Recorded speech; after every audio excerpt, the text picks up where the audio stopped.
Awesome. Thanks for being here. We appreciate you guys. So excited for another season. Go through a couple comments, and I'm obviously happy to take questions. But first off, like I said, thank you for being here. We appreciate it. We're excited about the Suns season. It's been a great summer. We can go through a lot of those things in a second. But first, very important, obviously passing of Al McCoy, a legend here in Phoenix, 51 years with the organization.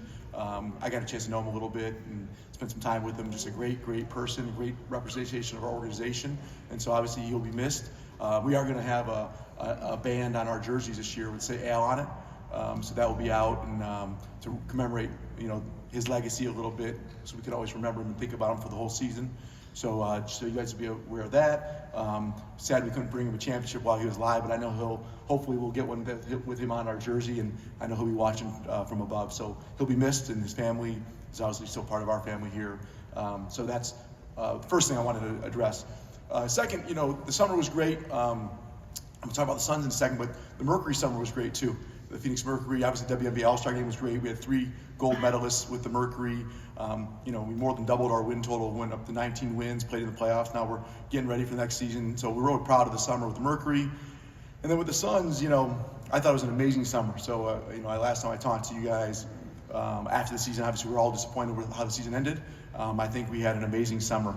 A bunch of different things we can talk about. Let's first start about 2 of our superstars being not only gold medalists, but also key parts of the gold medal team. The stars out there doing some amazing things. Devin and Kevin were both awesome. I got a chance to go over there and watch them along with the women play the last couple games over there, which was really great. And so that's a real great symbol of the Suns, and seeing 2 of our superstars bring home the gold for our country was really cool.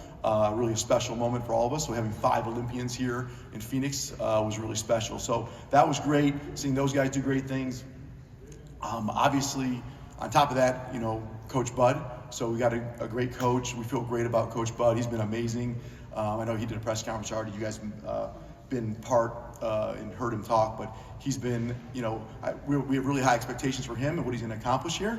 And to be honest with you, he's exceeded those so far, and we haven't started yet. So, but we still have a lot of things to do. But everything he's been doing, the details, the leadership, the execution, super happy with Mike and Coach Bud. I was easily call him that from now on, but he's just been great, and a great leader, great CEO of the organization from a basketball part, and doing great things. So love having him. I think that's gonna be a big difference the way he plays. I know he'll be up here later. He'll talk about basketball stuff with you more. But once again, that's a big part of our summer. The other big part of the summer to remember is, part of our strategy, and James does an amazing job, Josh does an amazing job about, retaining our free agents. So obviously, Grayson was at the end of last year, but Grayson, Royce, Josh, Bull, Damian, Lee, all these guys coming back, wanting to be back. Those are the guys we wanted to bring back. They wanted to come back. We brought them back, and they understand what we're about here. So that was really important to us. And then obviously going out and getting 3 great free agents, Mason, Monte, and then of course Tyus as well. And these guys had options elsewhere, and most time they probably had options making more money elsewhere. So that's really a tribute to hopefully the Phoenix Suns organization, but also the city of Phoenix, our fans. They talked to me about that when we were talking to those guys, and our players and our coach, right? Like, they want to be here. And so that was a big thing. We really love the team. And then obviously the draft, was spectacular with getting those 2 guys that we coveted those 2 guys, and then we got some draft capital as well. So overall, I think it's been a great summer. If you want to compare what we could have done and what we did, I feel amazing about the team, where we're at. Very similar to what I felt, at the end of last year. I told you I thought we were in a great position. We didn't have the year we wanted. We're ready. We're ready to compete at the highest level this year. And so that's what Bud's about. That's what James and Josh and me and our whole organization, the players, we're about competing at the highest level, and we're going to put forth that effort. And so competing and getting better every day. And the last thing I'll say before turning it over to questions is, like, when I bought the team, it wasn't that long ago still. It was just 18 months ago, February of 23. It talked about the 4 pillars, about building a great culture, fan experience, community, and winning. And all 4 of those things, you can talk about the TV. It's our second year being on TV for everybody. And I see other NBA teams are starting to follow. And we're trying to be leaders here in Phoenix. We want to be the best organization in sports, and I think we're on our way. You can't be the best organization in sports without winning, without competing for championships, right? So we understand that, and that's obviously a big part of it. And you guys get to hold me accountable to that and hold our team accountable to that, and that's great. But we are going to compete and get better every day, and hopefully you guys will feel that, and hopefully you'll be proud of the Phoenix Suns this year, just like we plan on being as well. So I'll pause and turn it over to some questions. Anyone has questions, and we'll go from there. Go ahead, Mark. Hey, Matt. Good morning. Mark McClune, Arizona's Family Sports. How are you? Good. Good to see you. As you approach the offseason, and specifically after the end of last season, what were your priorities heading into the summer, and what would you like to get fixed heading into this season? Well, I think the priority was, we got to get our team in position to succeed at a higher level than we did last year. Last year we won 49 games, but you don't get a championship for winning games during the regular season. And we want to compete at the highest level. And so I think the word compete, which you'll hear us talk about a lot today, is something that I don't think we did at the highest level last year, competing and going at it at the level that we want to be. And that's not just the players, that's coaches, that's ownership. All of us could do better, and I think that was a big thing. We made a change at coach, as you guys know. We got a coach that I think is I think our past coach was a great guy and a great coach. This coach is, I think, the best fit for us. And so that was a big priority. But then also, resigning our players was a huge thing, which I talked about already. We like our team. I love our team. I think we have a great team, and I told you guys that a lot of people love our team, and you're starting to see other teams start to make adjustments, and I think we're all in. We believe in our team. We believe we have the ability to compete at the highest level with any team in the NBA. And so I think that was the big thing, is to, another year of continuity, get everyone healthy going into the season, get a coach that we felt like was going to be leading our organization, and I think we executed on all of it. Thank you. Hey, Matt, Joe Bourget, PHNX Sports. Good to see you. I wanted to ask, I know you're probably sick of asking or answering questions about this, the second tax apron, but when you look around the league, you've seen a lot of other teams make moves to kind of duck that or get beneath that. You guys have had a very different approach to that. I just wanted to get kind of your philosophy on that and how, you feel that you're going to be vindicated with that particular approach to the tax apron. Yeah, so the second apron is obviously a very hot topic in the NBA these days, and there's two parts to it. There's second apron and the restrictions that are building a team that people like to talk about, and then there's the significantly higher luxury taxes that are in there. And then with the higher luxury taxes, if you're in the tax, you don't get the money that other teams get. So there's a lot of things that other owners and other people are thinking about. For us, we're about winning. And so I don't think, I walk around Phoenix, I spend time in Scottsdale, Phoenix, all these, no one's come up to me and been like, hey, I really hope you lower your tax bill, just that doesn't come up. It's been weird, nobody cares, and they shouldn't care, because the luxury tax is not anyone else's job. It's my decision and my job to deal with it. And so we want to put the best team out there. We are not going to spend money frivolously, but if we can compete to win a championship, we are going to do that, and we're going to go all in with that. In the second apron, are there restrictions? Absolutely. I understand them inside and out. James does an amazing job. Josh, they know it. They know it. We understand what it is. And some people are shying away from that, and some people are shying away from the tax, and we're not shying away from either. And how am I going to be vindicated? Well, there's only one way to say we had a lot of success, and that's win a championship. And we're going to compete and get better every single day here in Phoenix to go for a really lofty goal. And so we're not, being in the second apron, I don't know if it's a vindication. The truth is, we're going to have to deal with that stuff. And we're going to deal with those new rules and how we already have to deal with the way we trade players and move players around right now. And I think we're doing all right. We had a pretty good summer with it. Everyone didn't think we could do some of those things. So I think there's a lot of bark, maybe not as much bite as people want to think, but don't tell the other owners and other teams, because we're good with where we're at right now, and we're ready to compete the way we have it. Thank you. Yes, Dwayne Rankin, Arizona Republic. Good to see you, Matt. All right. Couple things. One, where are you guys at with Durant and his extension? So we love Kevin. I think you came up this summer talking about all these things. Everyone talks about Kevin. Kevin Durant loves it here. We love Kevin Durant. We talk to him and his agent, Rich Kleiman, all the time. There's different restrictions, but we don't really go through contract extensions publicly. But I'll tell you this, Kevin loves it. We love Kevin. We plan on Kevin being here, and nothing's changing with that. Okay, just a quick follow. I know that obviously Friday, the lady, Andrea Trickin, had a press conference out here talking about the organization. And I know obviously you came here to clean that up. So I'm curious, how's your reaction to what she said about the organization? Yeah, so, I think we already made comment on it. I'm not going to get into that. Today's about the Suns. I think you saw our statement about it, and I think we all understand what that one's about. So we'll just focus on the Suns today, but I appreciate it. I can always answer other questions separately. Kellen? Matt, Kellen Olson, Arizona Sports. Good to see you. I wanted to get your just a look at your process in July in regards to Tyus and signing him. What were your guys' initial conversations like with him, and then at what point in the month did you realize you had a real shot at signing him despite the pay cut he had to take? Yeah, so Tyus is a great guy, point guard, leader, winner. His wife went to Michigan State, so we had a little connection there, so we used a little recruiting there. But his wife, his kids. Like, we're talking about Phoenix as a great city, a great environment, family environment.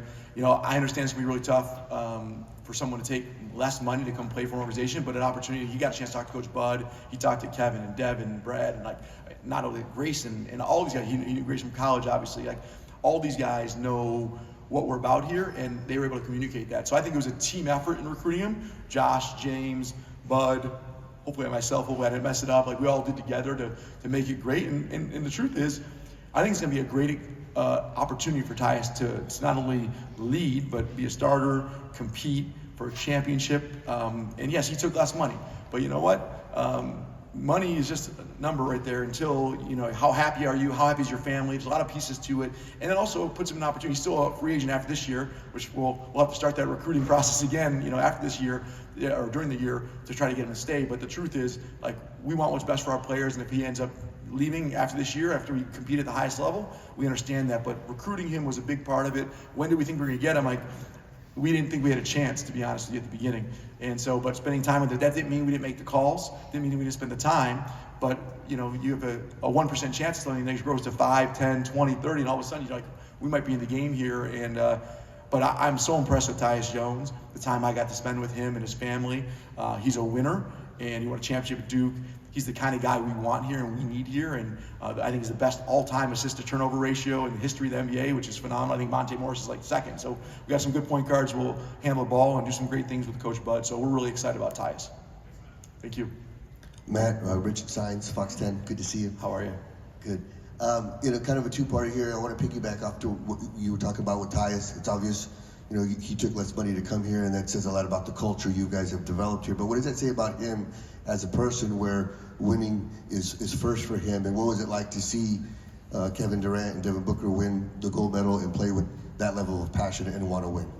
Yeah, so well, Devin and Kevin wasn't surprising me. I know how much they care about winning a championship, winning gold medal. Like they're winners. I got a chance to spend a little time with them over there and see like what they're about. And that's not surprising me. I got a chance to spend, you know, a year and a half with both of them really so far since I bought the team basically. And so spent a lot of time with them. That wasn't surprising. Those guys are winners, and they, you know, what they talked about is we want to bring a championship to Phoenix now, right? And so that's for sure there. And Tyus, you know, a lot of people talk about, oh, you know, maybe I'll take a little bit less money. Like, you know, talk about some people in the, you know, taking a couple $1,000s less is a big pay cut in anybody's world, in the real world. And so if someone take millions and millions of dollars less to be part of an organization, it shows that Tyus is, one, a winner. Two, he understands the big opportunity in front of him. And three, it's a kudos to our players, our coaches, and the culture we're trying to build here in Phoenix and the fans. Like, he's like, I want to play, I want to compete for a championship. I don't want to go to like, and so I'm really excited about Tyus. I've loved getting to know him, and I think he's going to be a great, great part of our organization. And hopefully it's not just this year. Brandon? Hey Matt, Brandon from the Business Journal. All right. You mentioned the TV deal. Now going into year two, I was just wondering, what were your thoughts on year one, and is there any changes or improvements that you kind of expect with this kind of going forward? You know, we loved it. We thought it was great. Like, to me, it's not my team. It's the city's team. It's the fans' team. And so for them not to be able to watch the game is crazy to me. And so the TV deal's been spectacular. You know, there's nothing perfect about it, obviously, but we're really happy that all our fans can watch the Suns and the Mercury on TV without having to pay for it, without having to search for it. It's pretty simple and easy. And so I think it's been a great success. I know other teams, NBA teams, have followed and will continue to follow. And hopefully we set the path. Like, we want to be the best franchise in sports. We're not just trying to win one championship. We're not trying to just be good for a year or two. Like, we're going to be the best franchise in sports. And that means winning, of course, which I know everyone wants to talk about, but also means on the business side being a leader, making decisions. Sometimes it's, as Gerald talked about, the second apron, like, we're gonna do things differently. We're not following everybody else. We're gonna do what we think is best at all times. And sometimes I'm gonna be right, sometimes we're gonna be wrong. But no one will ever question how much we care about the fans, about this organization, about winning, about the culture. Like, no one will ever question that, and the TV deal is a big example of that. Brendan? Hey Matt, Brendan Clean, Locked On Suns podcast. You mentioned a lot of things you've been able to do, obviously getting Kevin right away, the TV deal, summer moves, the coach, and the 4 pillars you reference a lot. I'm just curious, kind of an open-ended one for you. What's the biggest thing you feel like you've learned as an owner getting to be in this world for almost 2 years now? You know, I've learned a lot. So first off, the most important thing as an owner is you got to get great people around you. So I get, you know, credit for some stuff. I get, you know, talk bad about yourself. But the truth is I have a great team. lucky to have great people around me when you talk about James Jones, Josh Barlstein, Bud now, but also players. But as an owner, the biggest thing is like, you have to put your team, just like in any business, put your team and your organization in position to succeed. Like, I'm not trying to be the best player or the best coach or the best GM. I'm trying to be the best owner. My job is to be the best owner in sports, which means give them the resources, build the WNBA Mercury facility, give the fans TV opportunity. Like I'm not watching a player's, jump shot and deciding that's the kind of guy we want. I got James, I got Josh, I got the scouts, I got people that do that stuff. But my job is to give them all the resources. And if they say, hey, meet with Tyus, like let's talk about the future and opportunity, like I'm love to jump in and help. And so I learned that it's a team game. Just like in any sport, you can't have one superstar and win. You can't have the best coach and win. You can't have the best player and win. You have to have great players, great coach, great GM, great CEO, great owner, great marketing people, great concession people. Like we're a team. And so I think I've learned that even more. And so it's all about the team, it's all about the people, and I'm very lucky to have great people here, and I think that's why we're able to compete for a championship on all levels. And that's what our goals are, and we're not going to get there every year like I talked about, but we're going to compete at the highest level. Doug, last question. I'm Doug Haller at The Athletic. Good Hey, to Doug. see you. You mentioned that Mike has already exceeded expectations. Can you just explain how he has gone about doing that? Yeah, well, his care factor is off the charts. So I just talked about, I have to care. I care at the highest level. I care about when I walk out here, if a fan is wearing a Booker jersey, I care about how do we make that special for them? Bud cares about every detail of every aspect. You'll see it in our practice facility. He likes, I want my office here. I want to have this. I want the picture on the wall. There's no detail too small for this guy. He's in the gym. He's not waiting for the season. He's been in the gym. I call him. I'm in Michigan a lot of times, and I'm calling him at 9, 10 a.m. and he's here. And he's ready. He's not Bud cares. His care factor's off the charts. He's a wonderful man, an extremely hard worker. But he's also the leader. Right? He has great leadership skills, and I can take direction from him just like Josh or James can, and just like the players will. And we love that. We want people to come in and step up and outperform the role. And again, we haven't won any games, haven't lost any games, so it's premature. But what I'll tell you is he's been everything I thought he would be, and then some. He set expectations. He's executed. He's done everything we wanted and then some. And so he's been a great fit. And I'm excited for you guys to see him through this season and beyond. Thanks, Matt. Great. Thank you guys. Appreciate it.